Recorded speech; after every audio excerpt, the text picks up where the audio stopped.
জীবনে ব্যস্ততা এমন এক জিনিস যে অনেক প্রিয় মানুষকেও দূরে সরিয়ে দেয়, কিন্তু তারা হয়তো ভুলে গিয়েছে যে মানুষটা একদিন সব সময় সবার জন্য ছিল, আজ সে নিজের জন্যই খুব একটা সময় পায় না। আজ সকাল থেকে বেশ অনেকগুলো কাপড় জমা হয়েছিল, সেগুলো ধুয়ে নিয়েছে। এইদিকে আমার হেল্পিং হ্যান্ডও ভীষণ অসুস্থ, গত 4-5 দিন ধরে সেও আসতে পারছে না। আসলে অসুস্থতার বলে কয়ে আসে না, কিন্তু তার অনুপস্থিতিতে এইদিকে আমার কাজের প্রেশারটা বেশ বেড়ে গিয়েছে। একা হাতে এত কিছু, ছোট বাচ্চাকে সবকিছু সামলাতে ভীষণ হিমশিম খেয়ে যাচ্ছে। এইদিকে বাবুকে রেখে কোন রকম কাজ করতে গেলেও ভীষণ দুষ্টুমি করে, আর আমি তার সামনে থাকলে সে কোল ছাড়া অন্য কোথাও থাকে। আজ যেহেতু ছুটির দিন, এই জন্য তুলতুল গুনগুনো বাসায় ছিল, তাই ওদের কাছে বাবুকে রেখে বেশ অনেকগুলো কাজ সেরে ফেলেছি। এইদিকে আমি ছাদে এসে দেখি আমার সাথে সাথে এক আকাশ মেঘ এসেও হাজির। কাপড়গুলো মেলে দিচ্ছি আর ভাবছি আবার বৃষ্টি না চলে আসে। এইদিকে বৃষ্টি আসলেও তার কিছু করার নেই, আল্লাহ যেটা ভালো চান সেটাই হবে। বৃষ্টি আসলে এতগুলো কাপড় নিয়ে ভীষণ বিপদে পড়ে যাবে। এইদিকে ছাদে এসেও শান্তি নেই, জানি না বাসায় আবার ওরা তিনজন কি করে। আর বলতে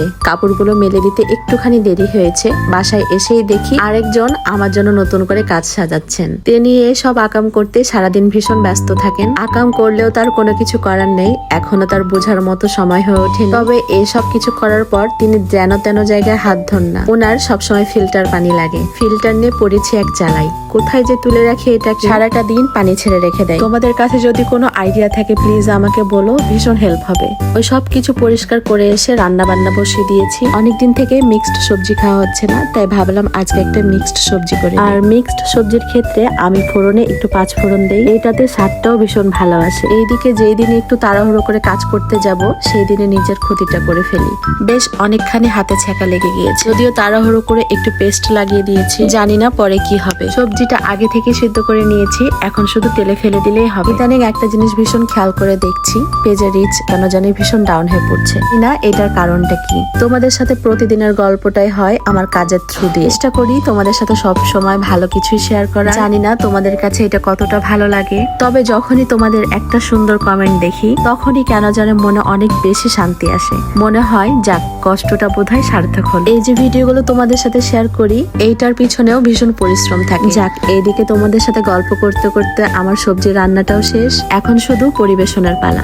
আজ দুপুরের আয়োজনে ছিল লাউ, পুঁই শাক দিয়ে চিংড়ি মাছ, তার সাথে ছিল মিক্সড একটা সবজি। মাঝে মধ্যে এমন সবজির উপর অল্প একটু কাঁচা সরিষার তেল দিয়ে দিলে টেস্টটাও ভীষণ ভালো লাগে। জীবনের প্রথম রান্নার শুরুটা শিখেছিলাম আমার হাজবেন্ডের কাছ থেকে। এখন তো সে বলে তোমার রান্না খেয়ে বাইরে আর কোথাও খেতে ইচ্ছে করে না। আচ্ছা, কথাটা কি বেশি বলে ফেললাম?